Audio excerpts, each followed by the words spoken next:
So the first is that investment in India is highly taxed.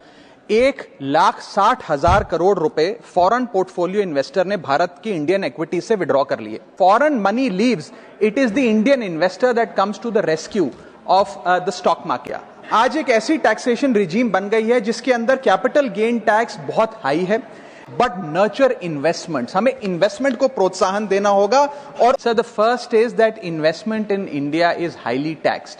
हमने देखा पिछले कुछ वर्षों में कि ग्लोबल कैपिटल बहुत वोलाटाइल है, जिसके चलते जैन 2025 इसी साल का जनवरी 2025 से लेकर दिसंबर 2025 के दूसरे हफ्ते तक 1,60,000 करोड़ रुपए फॉरेन पोर्टफोलियो इन्वेस्टर ने भारत की इंडियन इक्विटी से विड्रॉ कर लिए.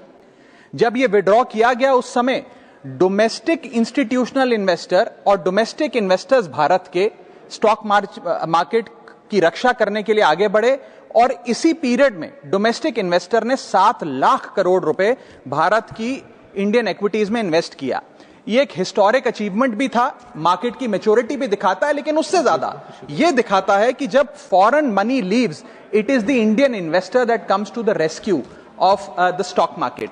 लेकिन जब सैलरीड एम्प्लॉइज ने एसआईपीज के माध्यम से, स्मॉल सेवर्स ने म्यूचुअल फंड के माध्यम से और पेंशन इंश्योरेंस मनी के माध्यम से इन्वेस्ट किया, इस इन्वेस्टमेंट को प्रोत्साहन देने के लिए सरकार ने क्या किया?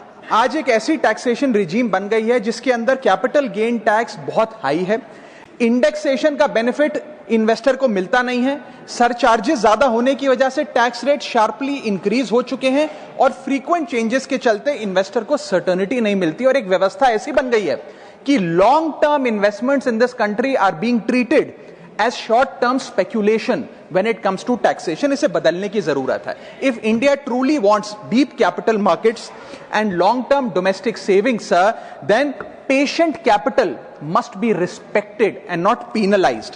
Basic principle है sir economics का कि tax consumption if you must, but nurture investments. हमें investment को प्रोत्साहन देना होगा, और over taxing of investments करके हम wealth creation को disincentive